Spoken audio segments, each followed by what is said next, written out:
சாணான். இது உடலுக்கான பெயர் அல்ல, உயிருக்கான பெயர். வல்ல சிவன் கொடுத்த பெயர் சாணான்.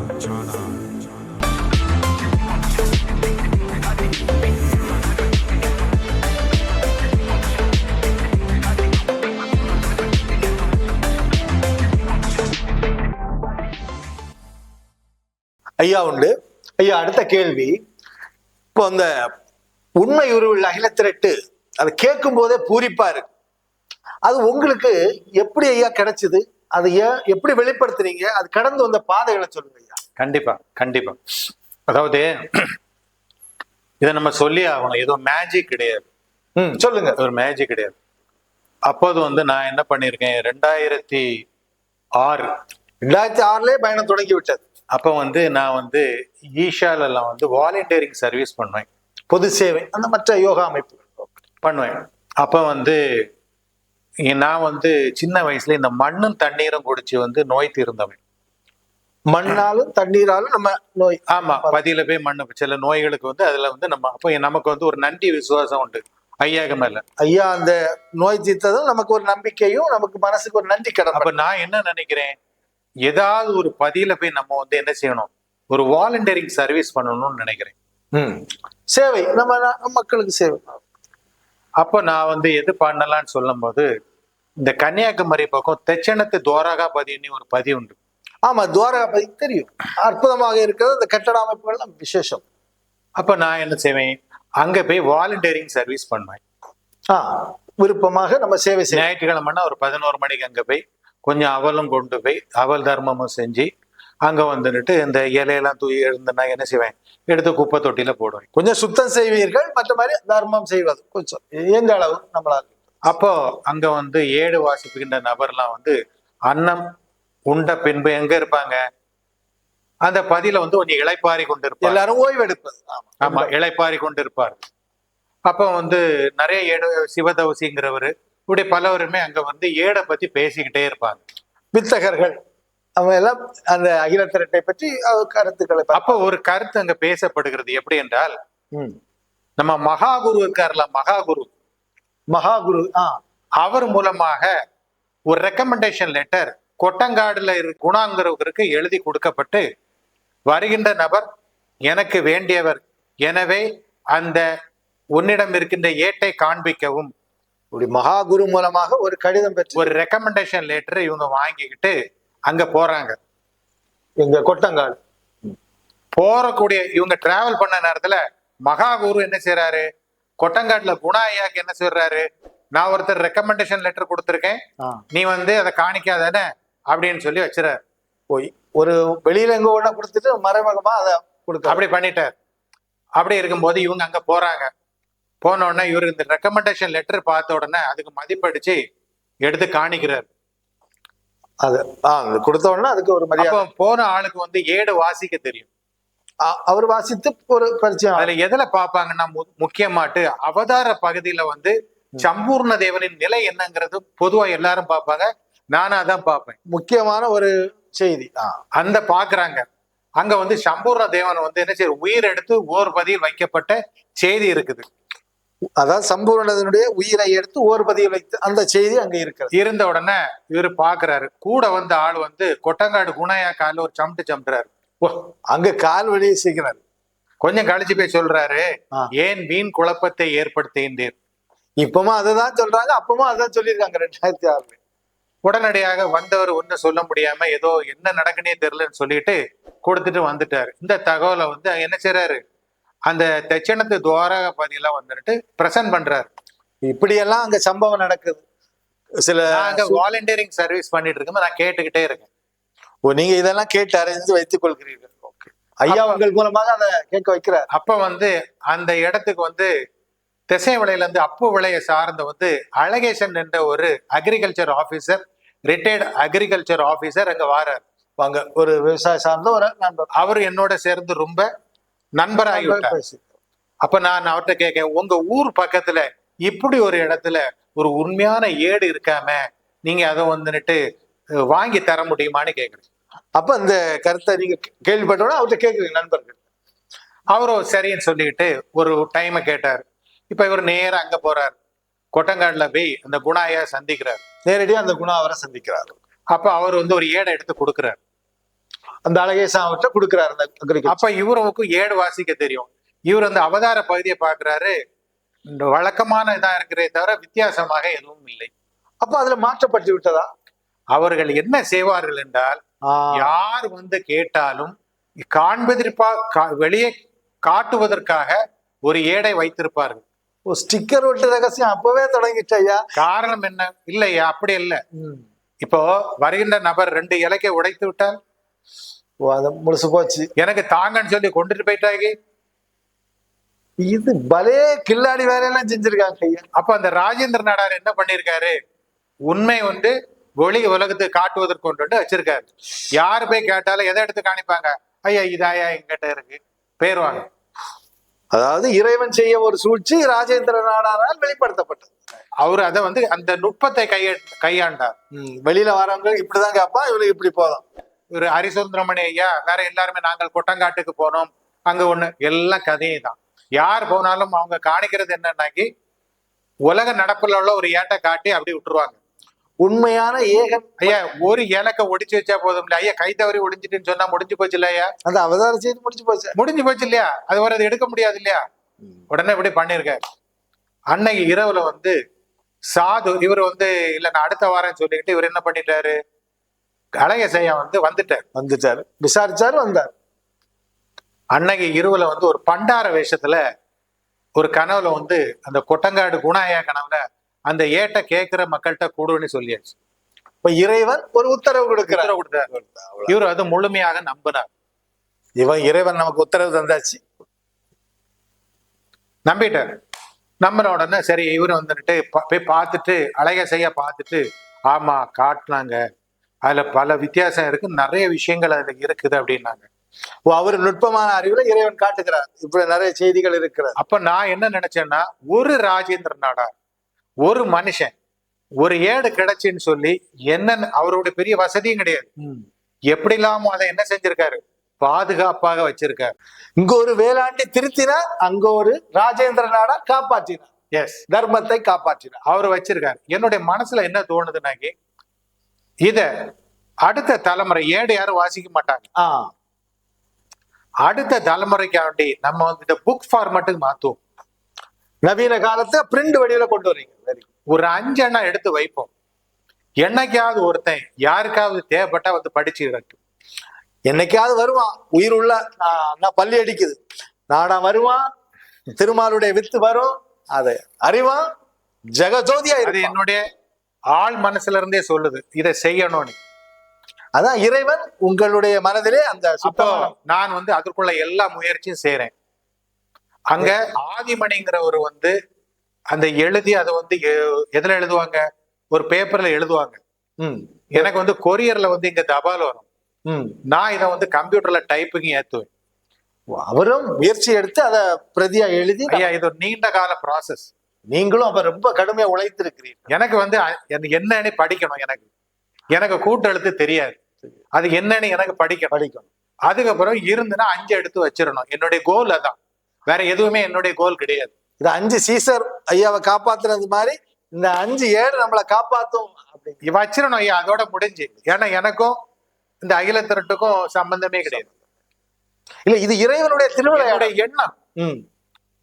இதை சரி பண்ணணும், நம்ம படிக்கணும், உண்மை நம்ம தெரிஞ்சுக்கணும், மீதி வந்து கேட்டாங்கன்னாக்கி கொடுக்கணும். இப்ப வந்து என்ன பண்ணுவாங்க, டைப்ல ஏற்றி பிரிண்ட் அவுட் ஆட்டு வரும். இதை வந்து அப்ப நான் வந்து இந்த விவேகானந்தனுடைய நூல்ல வந்து கூட்டெழுத்து பிரித்து கையாளப்பட்டிருக்கும். அருமையா இருக்கும். அதே போல் பிரித்து கையாளப்பட வேண்டும் என்று நான் தீர்மானித்தேன். அவரு சாமிதோப்பை ஏட செய்தாரு, நீங்க உண்மை உருவில் உள்ள ஏட செய்ய. ஏன்னா எனக்கு படிக்கணுமே, உங்களுக்கும் பயன்படணும், சமூகத்துக்கு எனக்கு படிக்கணும். முதல்ல நீங்க உணரணும். அப்ப வந்து இது என்ன ஆச்சு, தானுலிங்கன்னு ஒரு ஆசிரியர், சொல்லுங்க. அவரு வந்து திருநெய்னாறு குறிச்சுதான் அவருடைய வீடு. நம்ம அற்புதமான மனிதர், மிகப்பெரிய ஒரு சிவபக்தர், தமிழ் பண்டிதர். நான் வந்து அவர்கிட்ட வந்து இந்த எழுத்து பிழை பாக்குறதுக்காண்டி அவர்கிட்ட பொறுப்பை ஒப்படைக்கிறேன். அவரு தருவாரு. எழுத்து பிழை பார்த்த உடனே நான் என்ன செய்வேன், தட்சிணத்து துவாராபதியில அங்க ஒரு நபர்கிட்ட கொடுப்பேன். 2 இடத்துல நம்ம அணுகி அதை சரி அதுக்கப்புறம் அழகேச ஐயாட்ட ஒண்ணு கொண்டு கொடுப்பேன். இதோ ஒரே இதை பார்ப்பேன். ஏன்னா முடிந்த அளவுக்கு ஒரு இந்த எழுத்து பிள்ளைய ஒரு ஃபில்ட்ரேஷன் பண்ணணும்னு என்னுடைய பெரிய எண்ணம். நான் இவ்வளவுக்கு வச்சிருக்கேன். நீங்க சொன்னீங்க நிறைய அடிக்க எண்ணமே இருக்கு. நான் அது உங்களை காணிக்கிறேன், வீடியோ எடுத்து காணி. இவ்வளவு வச்சிருக்கேன். ஃபில்ட்ரேஷன் எழுத்து பிழைக்காட்டி ஃபில்ட்ரேஷன் ஹார்ட் ஒர்க். ஆனா கடினமான ஒரு பயணம். யாருமே வந்து முகம் சுளிக்கவே இல்லை. இறைப்பணி இல்லையா, எல்லாரும் அதை இறைவன் இயக்கி. நான் எப்ப போய் கேட்டாலும் எது பண்ணாலும் முகம் சுளிக்கவே இல்லை. அதான் பெரிய ஆச்சரியம். நானும் அந்த வேலை செய்யும் போது எந்த டயர்டும் இல்லை, சோறு வராது. அண்ணா இறைவன் நம்மளை வழி நடத்த. நான் வந்து எந்த டயர்டுமே எனக்கு இல்லை. அப்போ இப்படி இருக்கக்கூடிய நேரத்துல நான் அதை படிச்சு பாக்குறேன். படிச்சு பார்க்கும்போது வந்து ஏன்னா நான் தானே வந்து டைப்பிங்ல ஏத்தணும். நான் கிட்ட இருந்து பார்த்து பார்த்து ஏத்திக்கிட்டே இருக்கும் போதுதான் வந்து நிறைய விஷயம் புரியுது, புது புது விஷயமா வருது. ஆமா. அப்போ நான் என்ன நினைக்கிறேன், இதை நான் ஒத்தையில வச்சு 5 புக்கு வச்சு என்ன செய்ய முடியும்? ஒண்ணுமே ஒரு பிரயோஜனம் கிடையாது மக்களுக்கு அறிவு. அப்ப நான் வந்து தெச்சனத்து தோராபதியில வந்துட்டு இதை அப்ரோச் பண்றேன். இத நீங்க வெளியிடுங்க அப்படின்னு சொல்றேன். நல்லா இருக்கு, வெளியிடுங்க. அப்ப அவங்க கேக்குறாங்க, இது எப்படி வந்து வெளியிட முடியும்? அவங்க வந்து அதுக்கு விருப்பம். இது வந்து ஏற்கனவே இருப்பதோட நிறைய முரண்பாடு இருக்குன்னு சொல்றீங்க. இத மக்கள் ஏற்றுக்கொள்வாங்களா? எப்படி வெளியிடுவது? அவங்க தயக்கம் காட்டிட்டாங்க. அப்போ நான் வந்து என்ன சொன்னோம்னா, ஒன்றும் பிரச்சனை இல்லை, இப்படி ஒரு நூல் இருக்குன்னு தெரிவித்து விருப்பம் உள்ளவங்க வாங்கி ஆகம தர்மமாட்டு கொடுக்கணும்னு சொல்றேன். நம்ம இறைவன் வழிகாட்டதான் அப்படியே நீங்க தொடர்ந்து நடைமுறைப்படுத்திட்டு. ஆகம தர்மம்னு எப்படின்னாக்கி ஒரு ஆளு 100 புக்கை வாங்கி என்ன செய்யணும், மீதி உள்ள ஆளுக்கு அவருக்கு சார்பில் 100 பேருக்கு என்ன செய்யணும், கொடுக்கணும். இலவசமா கொடுக்கணும். இதான் ஆகம தர்மம். இதை நான் கொடுக்கணும்னு சொல்லி இது பண்ணும்போது நான் வந்து இதை டைப்ல ஏத்தும் போது அதுல வேர்டு வருது, ஆகம தர்மம் வளருவது தட்சணமே. அப்ப இது அந்த வளர்ச்சி எண்ணம் வந்துகிட்டே இருக்கணும். எனக்கு புல்லரிச்சு போச்சு. நீங்க என்ன நினைச்சாலும் சரிதான், ஒரு காத்துல இளங்காத்துல அப்படி ஆடுது, ஆகம தர்மம் வளரும். நான் எல்லாமே அனௌன்ஸ் பண்ணி எல்லாமே முடிச்சாச்சு, இப்படி செய்யணும் எல்லாமே முடிச்சாச்சு, நடந்துட்டே இருக்கு. பார்த்தோன்னா எனக்கு தூக்கி வாரி போட்டுட்டு, என்னையா நம்ம நினைச்சவங்க இருக்குன்னு. ஏன்னா வேற எங்கேயும் இருக்கான்னு பார்த்தா கிடையாது. அந்த இயற்கையே அந்த அசைந்து நமக்கு அந்த பகுதியை காட்டுது. அப்போ இப்படி இருக்கக்கூடிய நேரத்துல வந்துட்டு எல்லாமே சரியாச்சு. அப்போ எப்படி செய்யணும்னாக்கி ஃபண்டு நான் கொஞ்சம் போடணும், அவங்க கொஞ்சம் போடணும். பணம் போட்டுக்கிட்டு என்ன செஞ்சிடணும், இதை வந்துட்டு இந்த மாதிரி வந்தோடனே இது பண்ணி எடுத்துக்கலாம், பிரச்சனை கிடையாது அப்படின்னு சொல்லிட்டு இருக்கும் போதுல என்ன செய்ய, சிவகாசியில கொண்டு என்ன செய்யறோம், நான் தான் கொண்டு போய் பிரிண்டிங்க்கு உள்ள எல்லாமே கொடுக்குறேன். 5000 காப்பி. 5000 காப்பினா நிறைய ஆகும். ஐயா நான் முதல்ல போய் கேட்டது இதுல விலை கூடின பேப்பர் எதுன்னு தான் கேட்டேன். தரம் ஆகமத்தை நம்ம அடிக்க போறோம். முதல்ல அவன்கிட்ட கேட்டது வந்து உங்ககிட்ட இருக்க பேப்பர்லயே விலை கூடின பேப்பர் எதுன்னு, ஃபர்ஸ்ட் குவாலிட்டி, பெஸ்ட் குவாலிட்டி. அப்ப அவர் சொன்னாரு, பைசா பிரச்சனை கிடையாது, எனக்கு இது ஒரு 10 வருஷம் போச்சுன்னா இது ஒரு 40 வருஷம் 50 வருஷம் போகணும் அப்படின்னு சொல்லிட்டு அவர் எல்லாமே கொடுத்தாரு. நான் 2 விஷயத்துல கரெக்டா இருந்தேன். பேப்பர் விஷயமும் அத விஷுவல் ஒரு கண்ணா வந்து பார்த்தா தெரியணும், அந்த கூட்டெழுத்து இருக்கக்கூடாது, எளிதில புரியணும், நல்ல நச்சுன்னு தெரியணும். ரொம்ப தெளிவா இருந்து அப்படி இருந்துவிட்டு நான் இந்த கடையில என்ன பண்ணிருக்கேன், 5 புக்கு நான் எடுத்து என்ன செஞ்சுட்டேன், பைண்டிங் பண்ணி வச்சிருக்கேன். அங்க கொடுத்தாச்சு. இப்படி இருக்க சூழ்நிலையில எல்லாம் வந்தாச்சு. திடீர்னு வந்து அந்த அந்த பதில இருந்த ஒரு நபர் சொல்றாரு, தாலாட்டு இல்லை, தாலாட்டு உண்டு, குறைவா இருக்கும். வேளாண்டி அளவுக்கு புலமை இல்லாத வகையில இருக்கும், சிம்பிளா இருக்கும். தேவர அவயம் வந்துட்டு வேளாண்டி அளவுக்கு இருக்காது, குறைவா இருக்கும், சிம்பிளா இருக்கும். அதுக்கப்புறம் வந்து ராகத்துக்கு வாசிக்கும் போது இவங்க அந்த மைண்ட்ல இருந்ததுனால வந்து இடிக்கும். அது இவரு வாத்தியார் இல்லையா? ஆமா, இதெல்லாம் சேர்க்கணும்னாங்க. கலப்படம் போச்சுன்னா அது நான் சொன்னேன், அடிச்சாங்க காப்பி தான், என்ன இருக்கோ அதான் உள்ளது உள்ளபடி. அப்ப அவங்க டோர் என்ன ஆயிட்டு, ஃபர்ஸ்ட் பேமெண்ட் நான் கொடுத்துட்டேன், செகண்ட் பேமெண்ட்டுக்கு அங்க டோர் க்ளோஸ்ட். அப்ப இறைவன் அங்க அவங்க கண்ணை மறைக்கிறார். Door closed. ஏடு அந்தரத்துல நிக்கி, ஏடு அந்தரத்துல நிக்கி, இறைவன் திருவடியில இருக்கு. அப்போ எனக்கு வந்து அதை வெளியிடணுங்கிற எள்ளளவு எண்ணமும் கிடையாது, எள்ளளவுக்கு கடுகளவு எண்ணமும் கிடையாது. ஏடு நிக்கி. நான் அழகேச ஐயாட்ட கேக்குறேன், ஐயா நீங்க வெளியிடுங்க. அதுல என்ன இருக்குன்னு நான் தெரிஞ்சுக்கிட்டேன், எனக்கு இது போதும் அவரை அப்படின்னு. ஒதுங்கிட்டாரு. போதும், நிறைவு. இதுல என்ன இருக்கிறது எனக்கு தெரியும், நீ போதும், இது எனக்கு போதும். அப்போ அப்படி நிக்குது. அப்ப நான் வந்து இதுக்கு முகவரை எழுதுக்கு வர ஆள் கிடையாது, யாரும் இதுக்கு எழுத மாட்டாங்க. அந்த அளவு போராடி இருக்குது, கஷ்டமான பயணம் தான். அப்ப வந்து அந்த குணாயா வச்சுட்டு அவருடைய அணிந்துரையை கொடுத்துட்டு நான் எழுதுறேன், என்னால் ஆகுமோ ஏதாயிரும் அப்படின்னு சொல்லிக்கிட்டு, அப்பனே உமது சூழ்ச்சமத்தை யார்தான் அறிய முடியும், தெச்சனத்தில் இருந்த திரு ஏட்டை நீர் வந்து எங்கேயோ தள்ளி அங்க கொண்டு வச்சு திருநெல்வேலி தூத்துக்குடி மாவட்டத்துல வச்ச ரெண்டாவது என்கிட்ட கொண்டு வந்திருக்கீங்கன்னு சொல்லிட்டு அணிந்துரை எழுதுறேன். இந்த நிகழ்வு, இந்த செயல் நான் இந்த பிறவில் கிடைக்கப்பட்ட முழுமையான பாக்கியம்னு எழுதி வைக்கிறேன். ஐயா இல்ல ஐயா, உங்கள்கிட்ட பேசும்போது அந்த உண்மை உருவில கேட்க கேட்க நம்ம மனம் வந்து தெளிவடையுது, ஆர்வம் அடையுது, உயிர்ப்பு வருது. மற்ற நூல்கள்ல இல்ல. இப்ப இதை வந்து வெளியிடணும். வெளியிடறதுக்கு வந்து யாரும் இதை அக்செப்ட் பண்ண மாட்டாங்கன்னு எனக்கு நல்லா தெரியும். வெளியிட வேணும். அப்ப என்ன செய்யறேன், அப்ப வந்து கொட்டங்காடுல அந்த குணாயா என்ன சொல்றாங்கன்னாக்கே, குணாயாவுக்கு வந்து சாமி தோப்புக்கும் நல்ல கான்டாக்ட் உண்டு, ஏற்கனவே நல்ல நல்ல தொடர்பு உண்டு. இல்லையா, நம்ம வந்து ஜனாதிபதி ஐயாட்ட கொண்டு கொடுப்போம் அப்படிங்கிறாரு. நம்ம பால ஜனாதிபதி ஐயா. எனக்கு வந்து எங்க அம்மாவுக்கு ஒரு வந்து தென் தாமரை குளம். ஓ, ஏற்கனவே நம்ம உயிர் தொடர்பு அங்க இருக்கு, சக்தி தொடர்பு வந்தாச்சு. எனக்கு சாமி தோப்புல உறவினர்கள்லாம் உண்டு. எல்லாமே நம்ம இவங்களுடைய ஆக்டிவிட்டிஸ் எல்லாம் நமக்கு தெரியும். அதனால வந்து நான் சொன்னேன், நான் அதை விரும்பல, ரிஜெக்ட் பண்ணுவாங்கன்னு நமக்கு தெரியும். இல்ல ஐயா கதையை கேட்கும் போது எல்லாமே நம்ம தொடர்புல வருது, தொட்டுள் மாதிரி இல்ல தொப்புள் கொடி உறவு மாதிரி வந்துட்டு. அப்ப நான் நினைக்கிறேன், நான் மடிக்கிறேன், நான் வந்து என்ன செய்யறேன்னா அப்படி பேக் அடிக்கிறேன். இல்லையா நம்ம சரி, அப்ப இந்த ஏடு என்ன இழுத்துட்டு போகுது. அப்போ ஐயாட்ட கொண்டு இது பண்ணோம்னா அவர் வந்து இப்ப ஒரு பேட்டியில சொல்லியிருப்பாரு இல்லையா, அந்த அந்த 5 பிரதியை கொண்டு போறோம், அந்த ஏதாவது செராக்ஸ் எடுத்ததை எடுத்து கொண்டுட்டு பள்ளியறையில் வச்சாச்சு. அவர் 2 எண்ணம் எடுத்தார். எடுத்துட்டு 2 எண்ணம் எடுத்தது யார் ஐயா?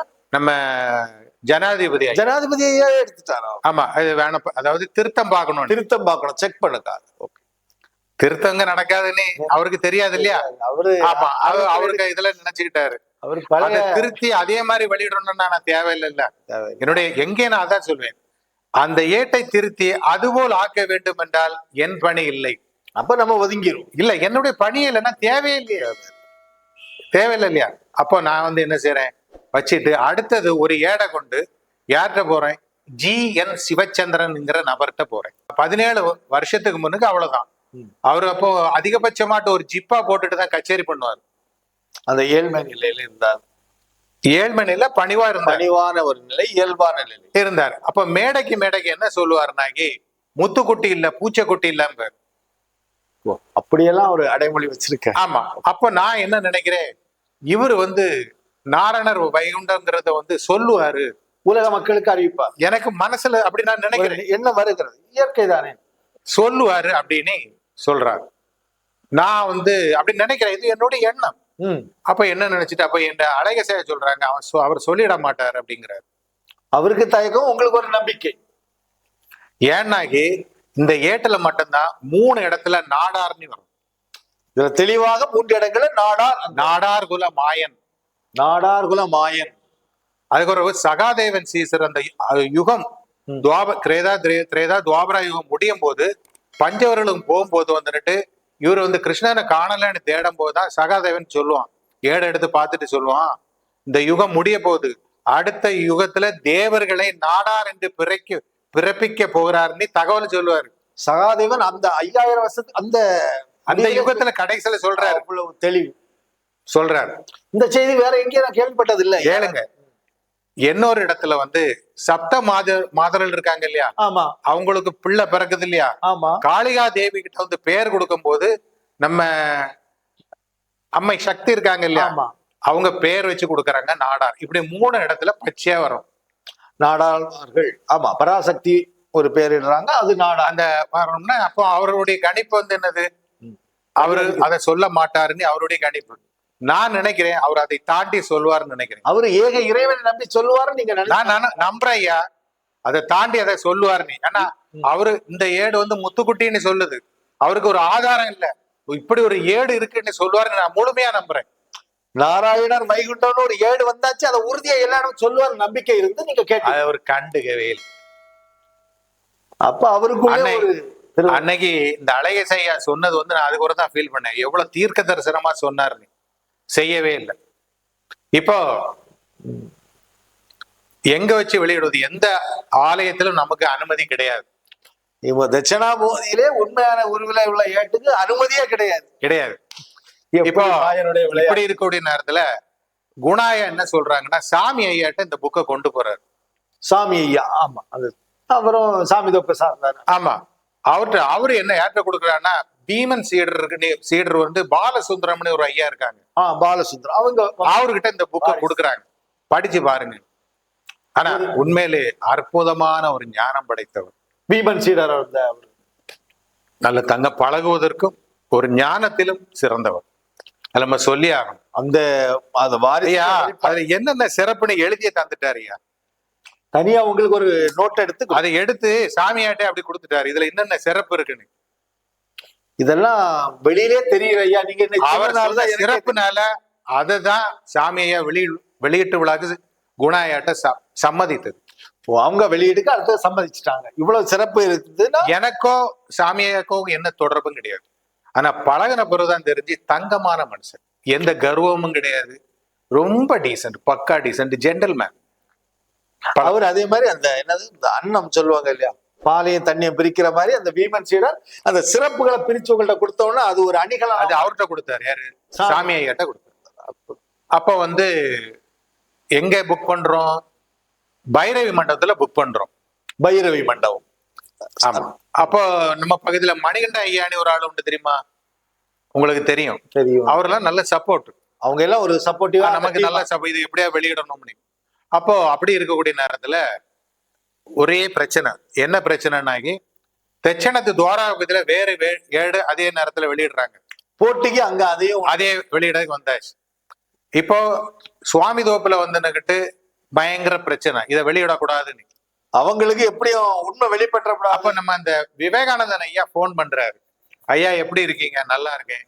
எங்க இருக்கிறீங்க? எப்படி எங்க எந்த பிரஸ்ல கொடுத்துருக்கீங்கன்னு. நான் உஷாராயிட்டேன்.